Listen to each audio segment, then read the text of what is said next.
Now that's really interesting. We're talking about least favorite things. You guys mentioned grit a few times about staying motivated and working through, even though you felt like the project wasn't moving forward. One thing that a lot of people don't talk about is sometimes projects fail.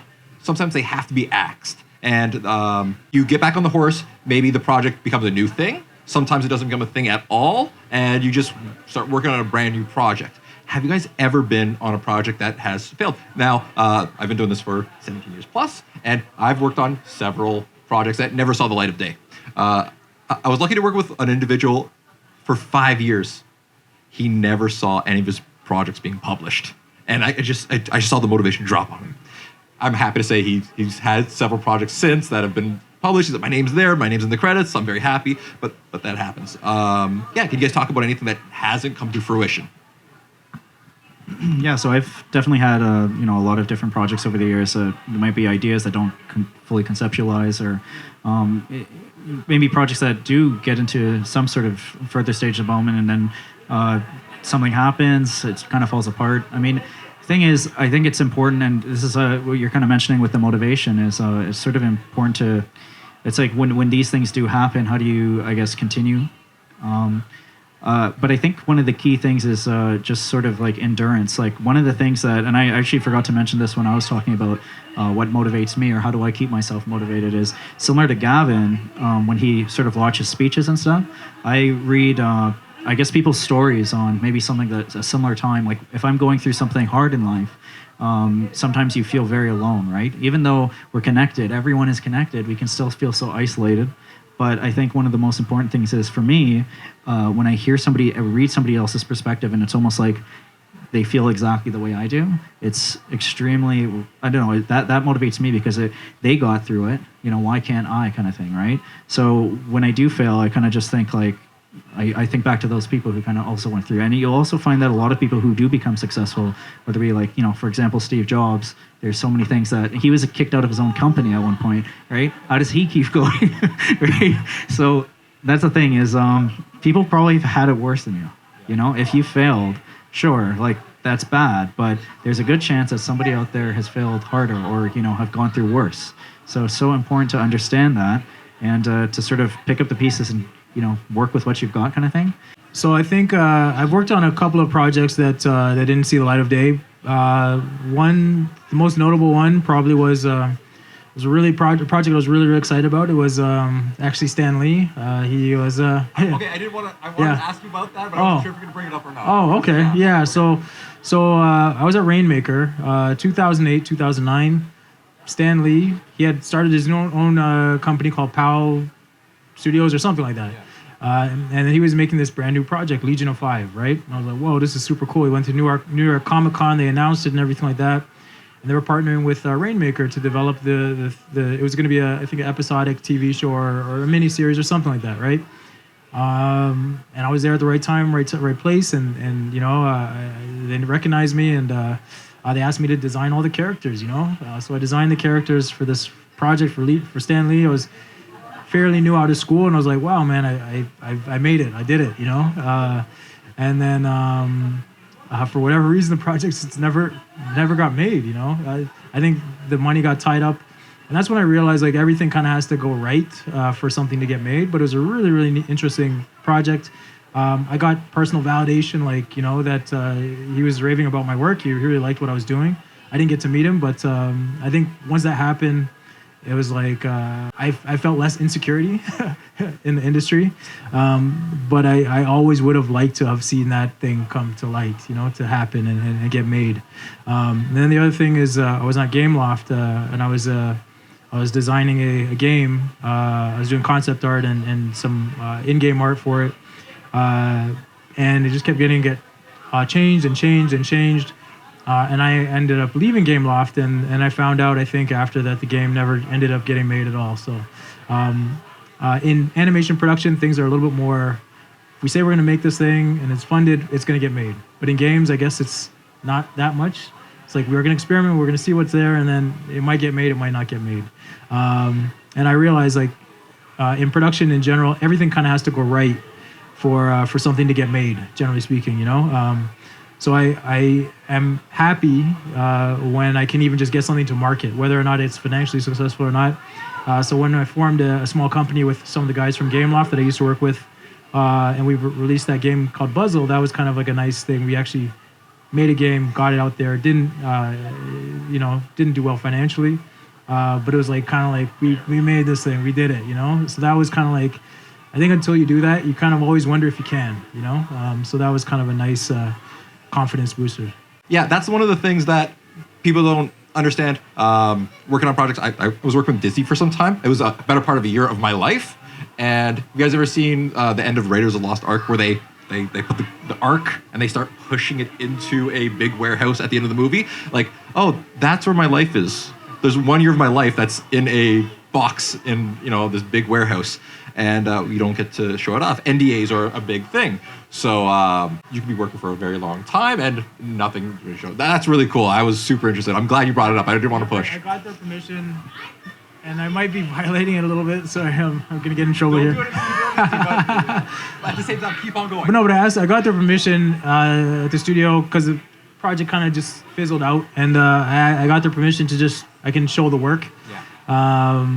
And I'm not really supposed to, I guess, say what it's for. Yeah. So maybe I can't put those links, but it's out there. I don't know.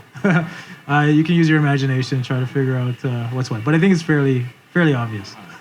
It's the end of the year. I want to talk about some of our favorite team-based or group-based games. Some of the ones we do have here, we're getting a lot of Keep Talking and No One Explodes. I don't know if you guys have tried that yet. But there's games like Fortnite, League of Legends. I don't know if we call League of Legends a team game or a way to start fighting with your team game, but yeah, what are your favorite? Yeah, so I don't. So yeah, when it comes to like League of Legends, Fortnite, a lot of that stuff, I actually don't play a lot of those games. I guess I'm more of like I love RPGs mostly. So like Legend of Zelda is one of my favorites. But I will say like in terms of if I'm playing with my friends, I guess I always take note from Nintendo because Nintendo always seems to get this stuff really well, especially when it comes to playing with people that are actually physically beside you. So like Mario Party, for example. Yeah. So we still play the classic. Well, I know. That's the thing. That's the thing, right? So some like okay, they're mini games, right? And some of those mini games you play as a team, right? But it sometimes becomes almost a team, or I guess maybe 3-on-1. Like let's say if we're playing the Mario Party 3 on the N64.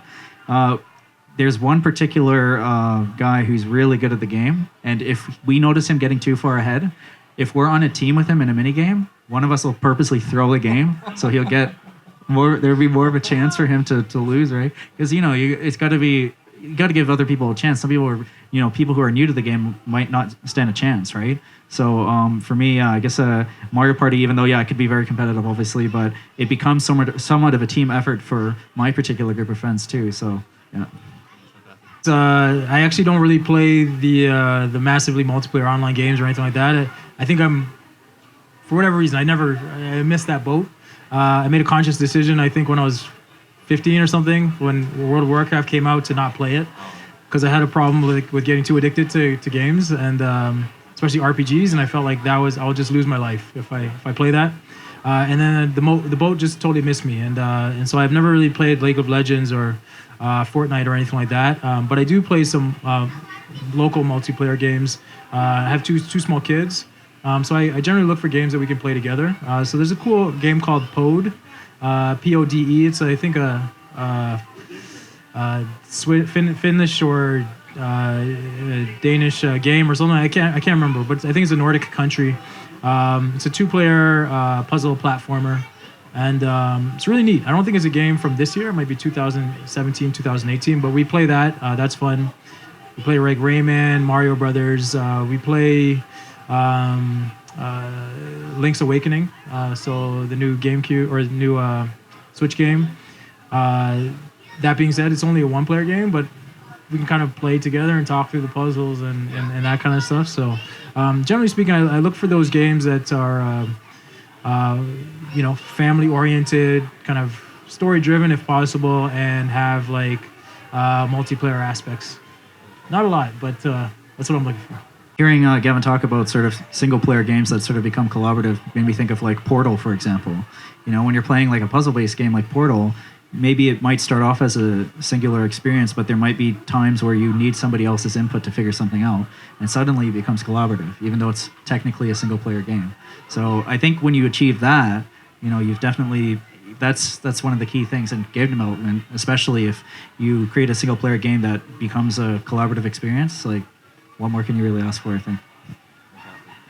Backseat gaming, I guess. Yeah, that's spectacular. Another notable one I want to talk about was Monster Hunter. I don't know if you guys ever played Monster Hunter before, but it's a very social game. Whenever I play, I like to log on with like randoms because I need to be carried pretty much halfway. You're hunting monsters, and I'm like, all right, I got my thing. I'm gonna spin around for a little bit, and then everyone does the work, and I'm like, all right, team. Last little thing is, you guys have a formal education in the arts and within the tech industry.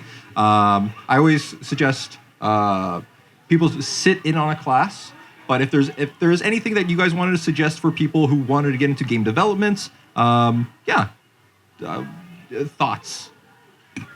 So I can definitely. I've got so many sort of answers to this. Yeah, but I think the main thing is don't limit yourself. Like a lot of people think that there's just something that they cannot do because their background is not in that. Yeah. But it's like, in my personal opinion, you're just giving your excuse not to do it.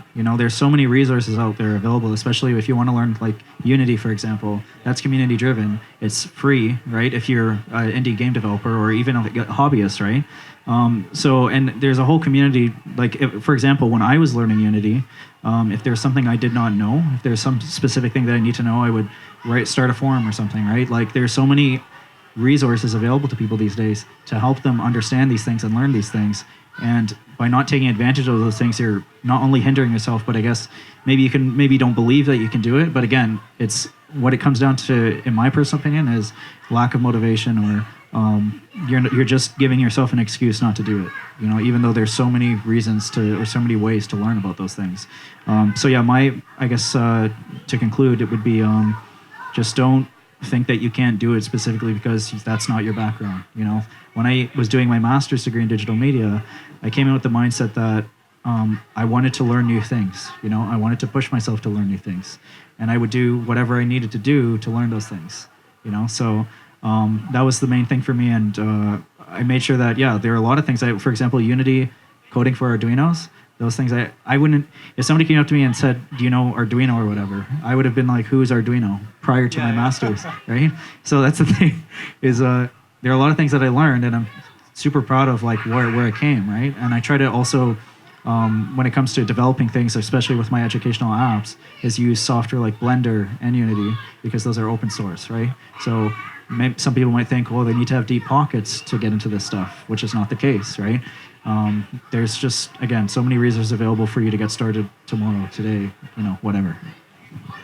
It literally has never been easier, so that's fantastic. You had mentioned that you clearly have an art background. You started doing coding, and you did the programming for a game yourself. My entire background has been art, and I always thought I would never be able to code. Oh, that's magic. That's for someone else to do, and that's why we have teams. I'm gonna get a coder in and finish the rest of my work. I think it was 2 years ago I set it upon myself to say, no, I'm going to learn a language, and then I'm going to program in that language, and I'm going to release a game. And I'm happy to say that I did that. Is it the cleanest thing ever? Absolutely not. It's out there. It's published. Going forward, C# always scared me. And at the same time, Unity in particular runs on C#, and man, there is a huge community out there who is ready to help you out. I'm like, what's the camera? But how do I do the simplest thing?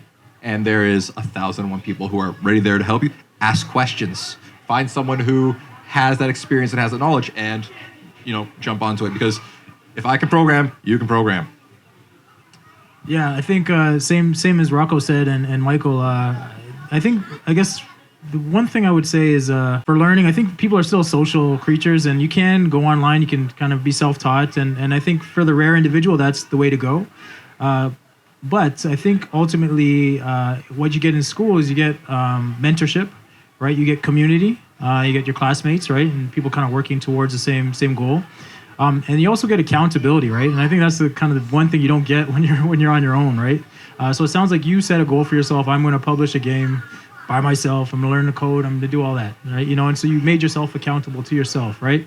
But without that, it's hard to kind of progress when you get stuck, right? There's sites like Udemy and obviously YouTube and Gumroad, and where you can kind of get really good training from industry vets. But I think what you're missing is that community and that accountability more than anything, right? Like your teacher giving you an assignment, get it done, or else you're gonna fail, and kind of keep on doing that and kind of organically grow from that process. So I think school definitely still is important. It's not for everybody and it's not necessary for everybody, but I think you get so much out of it. And beyond like just the education, you get a community of people who like 5-10 years down the road are going to kind of say, hey man, I got this job opportunity. You want to come work here, or, they'll be kind of your advocates in the industry, that you don't necessarily get when you're just at home learning by yourself. Right. So it really depends on the individual. But definitely do your research. Like you said, sit in on a class, check it out, and try to figure out, ideally sooner than later, what are you most passionate about, and try to look at classes that or courses or programs that actually teach you that thing, right? So yeah, if I could do it all again, like I wish I had the time to. I did go back to school full time last year, but I don't think I could do that again. But I would love to go back to school for computer science, for 4 years and just master it, you know what I mean? But ultimately, I'm in a position now where I have to kind of learn on the fly and do it as I can, right? But ultimately, when you're young, when you have time, it's the time to do this stuff. But if you're older and you have kids and you have a mortgage and all that stuff, you can still do it because I'm doing it, right? So there's really there are no excuses. It's just kind of like work from where you are and kind of be equal to the challenge, and then it's just a matter of time before you kind of get it done. So. All right. So once again, I want to say thank you to the Microsoft Store. I want to say thank you to the Hand-Eye Society. And, of course, thank you to Trials College for letting us do this. My name is Rocco Camiso. You can find my work on tipchair.com. You can find the rest of the Play to Practice at tipchair.com. And you can try out Served. It's an online food dunking video game. All right. Some plugs. Yeah. So if you want to know more about my work, specifically with the stuff that I've been doing for the Looking Glass, which is a holographic display, and also my experience in app development. I document a lot of my work on my website, which is michaelca.com. So michaelca.com. Yeah, probably be in the link below, right? And then also, I can also be easily found, I guess, on Ryerson's campus in the Student Learning Center, because I work out of the Ryerson Collaboratory. So it's a really great space to also get involved in if you're a Ryerson student. A lot of my projects would not be, I wouldn't have developed without that space. So check it out, Ryerson Collaboratory. So I also teach at Ontario Tech University. So we have a game development entrepreneurship program there, which is pretty cool if kind of that's the angle you want to take. And then I have an independent company called Full Circle CS. We make media with a message, so it's primarily interactive development. The game that we're working on right now is called Gladiatron.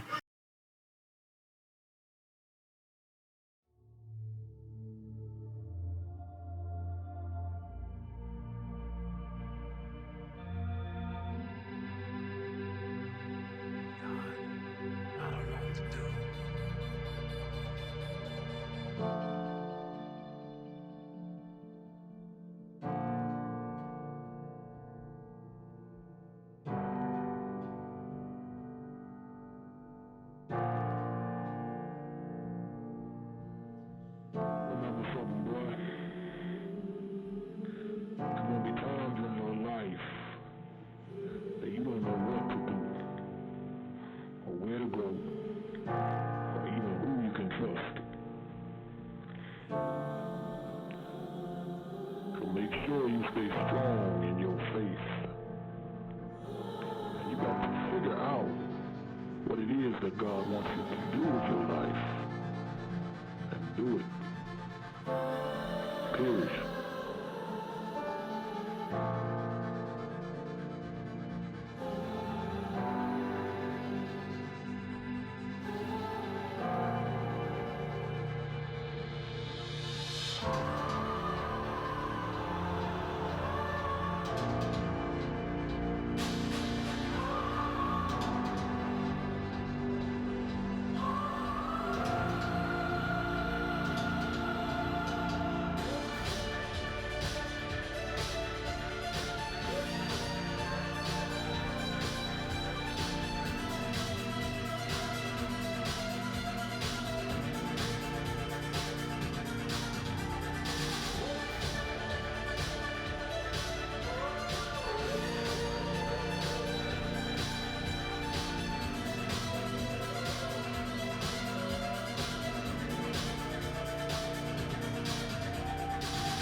So you can find it at www.gladiotron.com.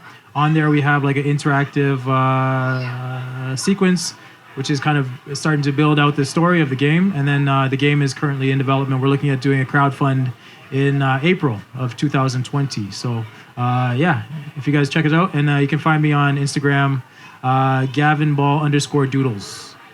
And Gladiotron, you can find Gladiotron at Gladiotron on Instagram. Thanks, guys. Thank you all. This is the last show for the year. Happy New Year, everybody.